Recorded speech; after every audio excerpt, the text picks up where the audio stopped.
Okay, hello everyone. I'm going to get started. It's a busy talk, so hello everyone. Thanks for coming today. My name is James Answer, and I'm a principal technical artist at Sony's London studio, where I've worked for almost 9 years. The team I'm on is currently working on virtual reality for Sony's forthcoming PlayStation VR, and I'm going to give you an overview of how we developed our tools. I'm going to give you an overview of how we developed our tools and technology around it. So I'm going to give you the mandatory reminder to set your phones to silent and fill in your evaluation forms. So first I'm going to talk about the early work on our new engine that we started preparing for PlayStation 4 and VR. Next, I'll have a look at the experiences the studio has shown so far and how they've shaped our engine. We'll then have a look at the tech that we've developed since last year. And finally, content optimization for VR. We don't have a lot of time and there's a lot to cover, but I'll see if I can fit in a couple of questions at the end. And otherwise, I'll be in the wrap-up room just over the way. So London Studio has a long history of working with peripherals. We pioneered camera-based gaming and augmented reality with iToy, iPet and Wonderbook, as well as working with microphones and companion apps on SingStar. So working on VR is a natural fit for us, as we're used to exploring new technologies and the possibilities they bring. We became one of the first developers working with Morpheus, which was a codename for PlayStation VR. And true to its name, Morpheus became the source of all my dreams and nightmares over the last 2 years.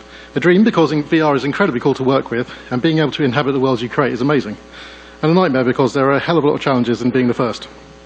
So our remit as a first-party developer and being VR evangelists is to introduce and showcase VR to the world, which means both the public and other developers. Still, this doesn't really help us to focus that much. What is a VR game? It could be any genre or setting. And in the end, we decided to work on many different games to best explore what VR can do. As a result, we decided the main focus on tools and tech should be flexibility and speed, so we could be reactive to whatever concepts we thought were going to work best. We developed a brand new engine called LSSDK, which is fully multi-threaded and designed with the PS4 architecture in mind. To keep things flexible, we used a tiled forward renderer. And this allows us to add new shading models easily without having to worry about packing attributes into a G buffer, and also means transparencies can be handled identically to opaque objects. We also wanted to have the option of trying out stylized rendering and lighting models. We built a PC version alongside, which isn't optimized but allows us to have full WYSIWYG editing on PC. For my part, I implemented the direct lighting models for the new engine, based on the GGX lighting model, as well as shading models for pre-integrated skin, hair and eyes. We put a large effort into making a new game editor called Creator. Creator acts as an interface to the game engine, which is running alongside in a separate process. One nice thing about this is if the game crashes for any reason, Creator carries on running, so you can just reboot the game and carry on where you left off. You can hot reload any resource without restarting the game, so models, textures, animations and scripts can all update on the fly. This gives us a one-click export for most of our assets to seeing in the headset. You can also have multiple tabs open running game sessions on different platforms. And this means you can have the game running in VR on PlayStation 4 while you're editing the game through another camera on PC. And this is Creator. Although it looks like the game is running within it, it's actually a display from another process. We also use a remote play functionality that's used for streaming to Vita to give you a display on PC while you're editing on PS4. We use Maya as our primary art authoring tool, though this is largely for asset creation, so models, skeletons and animations. The placement and gameplay functionality are done through Creator. We don't run our engine in Maya, but our shader system is available here, which means we can get a reasonably good idea of what an asset will look like in game. For the new engine, we decided we'd have all our shaders go through materials, which is Sony Worldwide Studios' shared node-based material editor. Having a visual editor helps to increase the number of people who can author shaders.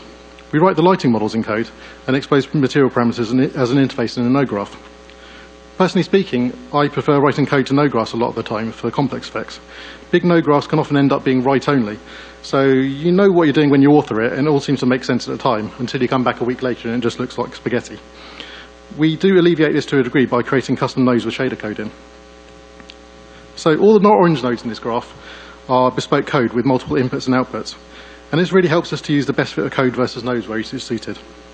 It takes us about a minute to generate a shader for PC and PS4, but we can iterate on them more quickly in Maya. As the Maya version of the shader uses a single permutation, it only takes us a couple of seconds to recompile. So now I'm going to talk how we applied the tools and tech to our experiences. So we've been developing on VR for 2 years now, working alongside the development of the headset and showcasing experiences at various shows and events throughout. The engine has also grown alongside in reaction to the team's needs. So I'm going to go through all of our experiences in order to show you how the engine has developed. So first I'm going to show you some footage of our experience which has the working title Into the Deep.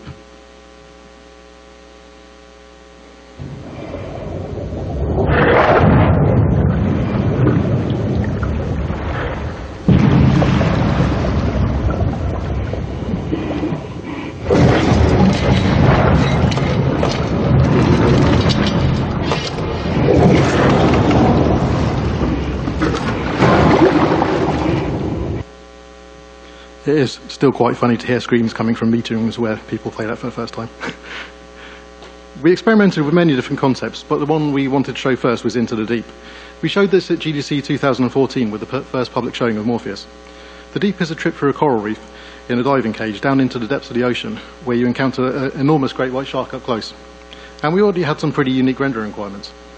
We needed physically based scattering and absorption to give it a realistic ocean feel, caustics which diffuse as you go down further into the ocean, and we didn't even have a skybox, so we have to have a custom underwater surface shader to refract a cube map from above the water and reflect below the surface.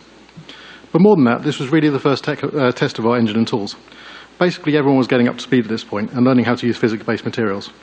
We didn't really have much time to rest though, because we swiftly moved on to our next game, which was VR Luge.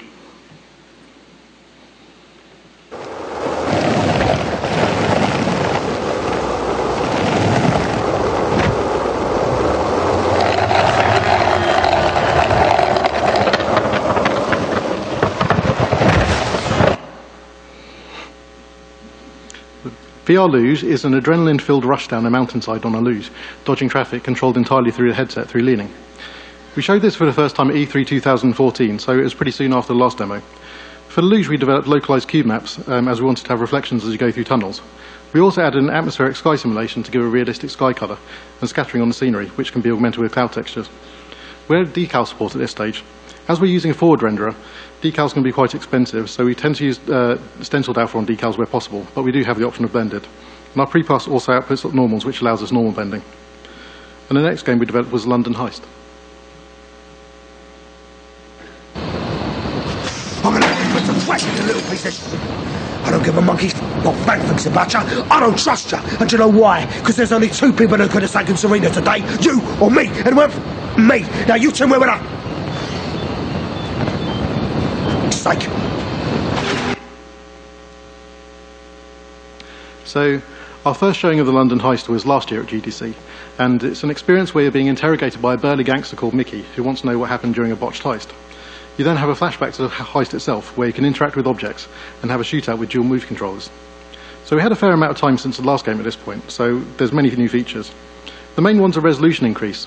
For the earlier demos we were targeting 1080p, but we moved up to 1.2 to 1.3 times that. That doesn't sound like a lot, but it's actually 1.7 times the number of pixels being displayed. And this was a huge challenge, so a large portion of our time went into delivering engine optimizations, which I won't go into detail on, but big ticket items are things like asynchronous compute light tiling and deferred shadows. We also added temporal anti-aliasing. I've previously seen advice about not using temporal AA on VR, and it is a trade-off. It does tend to have a blurring effect on the image, but we found that to create a sense of presence, it's more important to remove flickering pixels that make it obvious that you're looking at a game than it is to have a sharper image. It also takes a fair chunk out of our frame time compared with something like FXAA, and you have to be mindful of the artifacts which are more visible than VR, but we think overall the results are worth it. We showed reprojection for the first time as well. At this year's GDC, we showed a new version of PlayStation VR with an 120Hz refresh rate. Reprojection allows us to continue to render at 60 Hz, but rotates the rendered image based on the current headset orientation at 120. As well as smoothing out the motion, this process happens at the last possible instant before being sent to display, reducing latency. And this was a really big leap in presence. Removing the lag makes you think your head is moving within the environment rather than controlling a camera. And this was also our first use of the character shaders. And this is one area where it shows how unpredictable and varied the development experience was. We actually developed lighting models for skin, hair and eyes very early on, but they remained unused for a year. This was also our first attempt at interacting with a character in VR. We used Morpheme as our animation system, which lets us make Mickey reactive to your position and act differently depending on what you do, rather than being a linear narrative. The London Heist went down extremely well, and we showed another segment of it at E3 called The Getaway. So that brings us up to date. So on to exciting new stuff. So The Getaway was shown to the public at E3 last June. So what have we been working on since? Well, we have been working on some other experiences, but I can't talk about them just yet. After the Getaway, we had a pretty good core feature set and performance, so we started to work on some more cutting-edge techniques. So I'm going to talk to you about our new ambient lighting, some optimizations which allow us to hit high resolutions, and character shading improvements. We wanted to make some improvements to our ambient lighting system. The specular is okay and fairly industry standard using parallax corrected light maps, Q maps, sorry. But our diffuse ambient was captured at the same frequency, so we had a bounding box covering very large areas. And this gave a really flat look to the environment and didn't capture much variation in the bounce lighting. So early on in development, we tried using light maps, but we abandoned those for a few reasons. We disliked the slow turnaround time of the bakes, and also having to lay out light map UVs. In addition to that, the first experience we made was a deep, and our light map solution didn't know anything about the scattering and absorption that are key to the look of that game. Light maps only also work for static geometry, so we still needed other solutions for dynamic objects. Our first thought was to simply generate more probes by flooding a scene based on the voxel representation of the level, but this would still take a reasonable amount of time to update.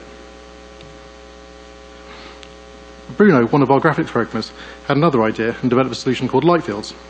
And this is a voxel-based global illumination solution that's fast enough to run in real time for VR. As well as giving us the flexibility to have dynamically updating ambient light, we also have the option of caching off the results. The benefit of this is instantaneous feedback while lighting. The solution also supports lighting from emissive meshes, which gives us some cheap area lighting where we need it. And so here's a Cornell box being lit entirely by emissive meshes. And this is the London Heist scene with our old lighting setup, which is largely real-time lights for the wall lights and a couple of ambient probes for diffuse and specular. And this is the light fields version. You can immediately see a lot more variation and depth into the ambient lighting and more correct wide-scale occlusion. So light fields is a good fit for VR. As well as the speed, it's a world-space solution, so there's no difference between the eyes. It's stable, so there's no flickering or shimmering, and it's resolution independent in that most of the work is done off-screen. So on the left here, there's a shot with light fields, and on the right is a shot without. You probably can't really notice much of an improvement, and that's deliberate, as this was a test to show how we can reduce our light complexity. The original version used a lot of manually placed fill lights to create interest in the ambient. On the right, you can see the amount of complex lighting we have in the scene to simulate it. With light fields, we can massively simplify this down to a few key lights, while still maintaining the look. You do lose some artistic control, but interestingly, the original version done by eye was remarkably similar to the light fields version. And you do still have the option of placing fill lights into the scene as well, and we can set these to only affect the light field, making them essentially free. The big win with light fields has been the speed of iteration, and also giving us much more interesting lighting results without having to manually place fill lights. We're currently using a static version of light fields in London Heist, and we need to work on a large-scale version for VR Illusion into the Deep. The main disadvantage compared to light maps is it's much lower resolution, and this means you can only really use it for ambient or fill rather than baking spotlights onto the environment, for instance. So next I'm going to talk about how we manage the resolution requirements for VR. So the left image shows what we render before distortion for the lenses. The red area isn't needed, so we mask it out. This saves us about 20% frame time for no visual loss. I think this is pretty much covered in all VR SDKs at this point. But the lens distortion applied for viewing in a headset means that we have to render at a higher resolution in the center of the image. Ideally, this should be 1.4 times 1080p to get one-to-one pixel matching. And I'm going to show you a little video to explain. So here you can see the final image we need for the lens and the headset. So we need to render a larger image and then essentially shrink wrap it onto the final image. And if you notice, the center remains at the same size.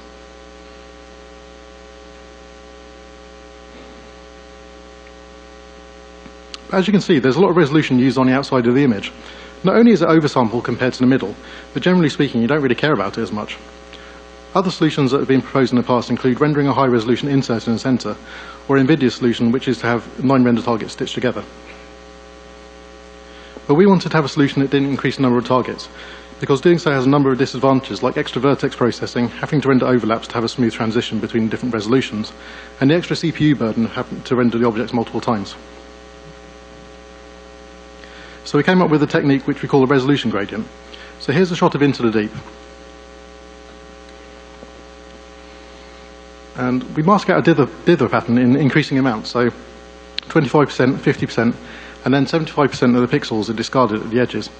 We currently mask out 2x2 pixel quads, as masking out single pixels isn't GPU friendly, but I'll come on to this later. And we change these dither patterns every frame. So we then fill these holes by taking neighbouring values through a dilation filter. And this does give us some nasty stair-stepping artifacts, as you can see on the vertical lines here. But our temporal anti-aliasing can clean most of this up, as we're constantly feeding in new information due to the varying dither pattern. So this technique isn't perfect. You do get some quality loss, but you're generally pretty forgiving if it isn't in the centre of your field of view. And we save about 25% GPU time, so it's a pretty good trade-off overall. We're working on a technique using hardware anti-aliasing to only mask out single pixels rather than 2x2 quads. And we're hoping that this should improve the quality to the point where you won't notice it. Okay, so the last batch of new techniques I want to talk about are for character rendering. Characters are really important for the London Heist. They're very close to you, and they have your full attention. It's important we get the shading right so that you can read the facial expressions clearly. So the first thing we added was vertex renormalization. This is a process we do in a geometry shader, and it calculates new face normals based on the deformed mesh. We first identified this as an issue on iPet on PS3, and we had an SPU's process there to recalculate the normals dynamically. Maya always processes meshes in this way, so animators need this to work the same in-game if they want their facial expressions to match. If you rotate joints, the normals work pretty well. They just rotate with the joint based on the weighting. But facial animation largely uses translations rather than rotations, and that doesn't update the normal at all. The left section of this image shows what happens if you translate a joint on a skin mesh using a standard game pipeline. And the normals all continue pointing upwards, so the lighting's flat.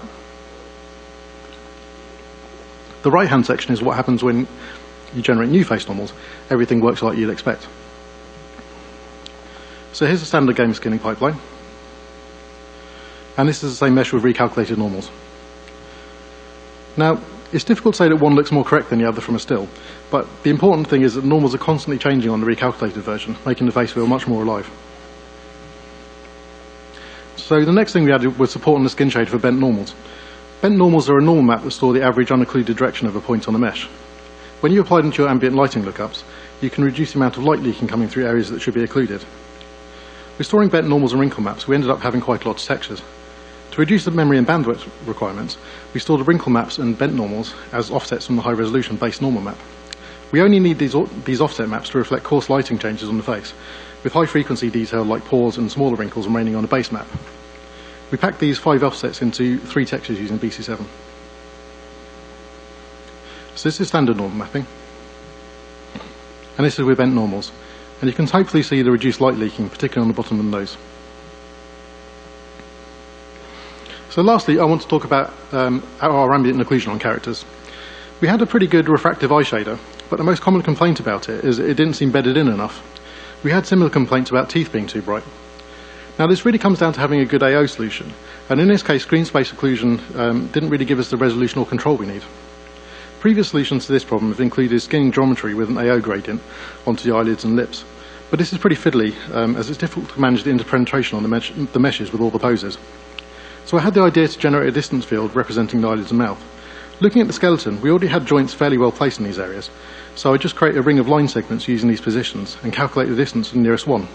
And then we can then use this to generate AO and cavity values. So here is our eye shader, and here's the eyelid joints. This shape represents a distance field from the line segments joined between those joints. And we can get to this in the shader as well. But better still, as the eye is roughly spherical, we can project these joint positions onto the eyeball surface reasonably easily to get a better result. And this is the field applied to the eye, exaggerated a bit for clarity. There are artist control values to adjust the amount and distance of AO and cavity values independently. So as you can see, it's a pretty large difference.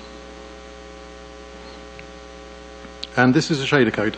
So thanks to Inigo Quiles for the distance function.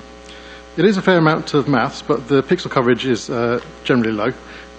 This is an example of one of our bespoke shading nodes I mentioned earlier. I think that this is much more readable in code than it would be in a node graph.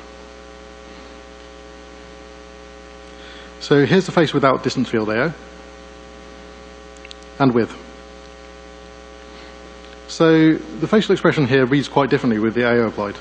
We also apply it to the teeth in a similar fashion, but without the spherical projection. So my last section today is on optimization. So we obviously have to be really conscious about performance. 60 frames per second in a 2D game is difficult. 60 frames per second with no frame drops ever, greater than 1080p resolutions, is even more difficult. On top of that, after tracking and reprojection are taken off, we have about 15 milliseconds budget on GPU. And it's really important to keep a constant 60 frames per second, as immersion is greatly improved, and low frame rates can cause nausea. And it's worth the effort too. VR may mean that you have to make assets that don't look as refined as in a 2D game, but the VR experience is transformative. But still, as game developers and artists, we always want to push things as far as we can. There's nothing really special about optimization for VR, other than that things need to have more detail if you can get close to them or pick them up, but performance needs to drop to appropriate LODs quickly. As a result, we spent a lot of time on our LOD tools. We use Simplygon as our primary tool for generating them. We found that adding the functionality to generate mesh LODs, which are basically a poly-reduced model using the same materials, was very easy to get in. The proxy LODs are more difficult though. Proxy LODs can bake a mesh or number of meshes with many different materials into one entirely new mesh in textures through a voxelization process. The mesh can in many cases be more efficient, particularly for the low LODs, as it doesn't have to respect the existing UV layout. Because it bakes a new normal map, the mesh often lights more correctly also. The main disadvantage is that you generate new textures for each LOD, so your texture memory requirements go up. But we have some strategies for dealing with this, as I'll go into shortly. The problem with implementing proxy LODs is that Simplygon needs to understand how your shaders work.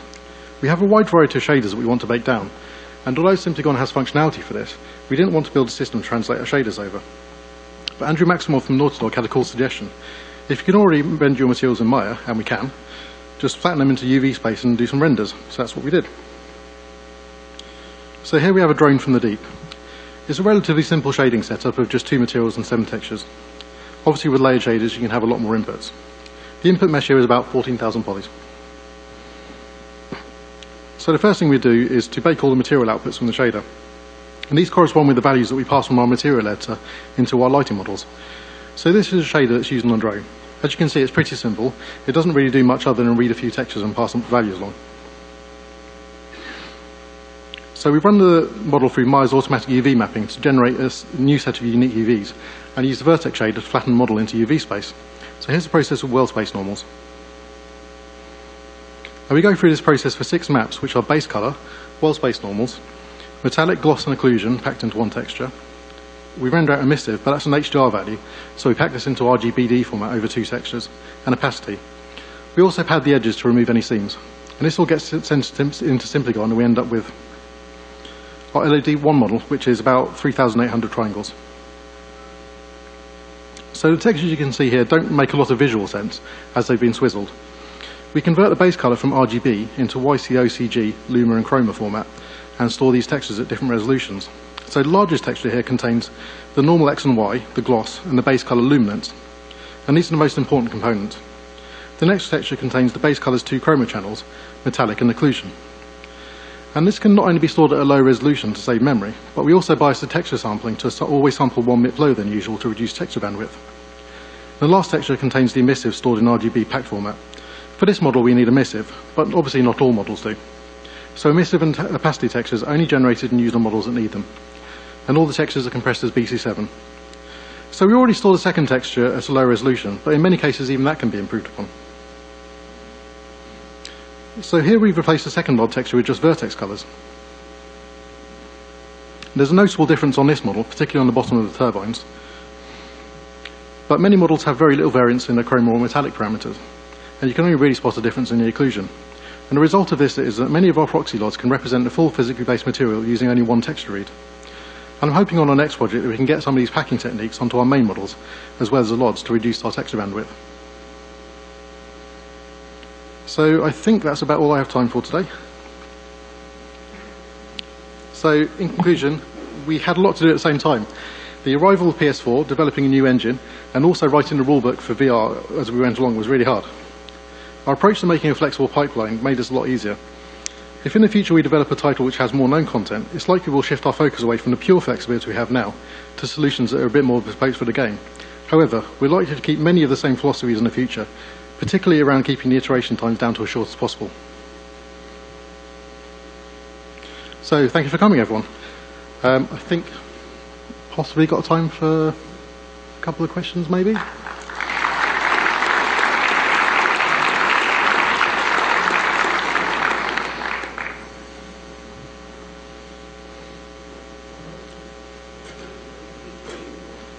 Not very well. Okay. Oh, hi. Thanks for your talk. I was wondering, you mentioned that you were moving to forward renderers. I was wondering if you're final with that decision. And, well, a lot of people in VR know why, but if you can elaborate why it's important for you to do forward rendering. So the main reason we decided to go for a forward renderer to begin with was really just to keep the flexibility open. So we wanted to be able to put in lots of different light models and to be able to do stylized rendering. I think it's turned out to be a smart decision in that the bandwidth requirements for forward are much lower than deferred as well, so I think it scales quite well to having the higher resolutions for VR. Having said that, we haven't actually tried a deferred renderer against it, so I don't know whether it's the best solution. We probably need to do some more work to evaluate against a deferred solution in the future. The thing is, I mean, forward and deferred aren't as different as they used to be anyway. Now that we use tiled approaches on both, the only difference really is, like, do you store your material inputs in a texture or do you just pass them straight into material? So they're not so different. We could probably switch over to a deferred renderer if we need to. I was just kind of curious, why do you guys still do a tiled approach when you're doing forward rendering? Because with the deferred approach, you obviously need to tile it because of the size of your G buffer, but yeah. If you're doing forward rendering, I assume you're just outputting the actual final color values, so... It's basically so we can support many lights. So we do a light tiling pass to work out where the lights are in screen space and then build up an index list of all the lights in that particular tile. So that in the shader loop, you can just basically loop for all the lights that are in that tile, so you can support essentially an infinite number of lights. So as opposed to the previous forward approaches, it's basically just for the number of lights is the short answer. So. Thank you.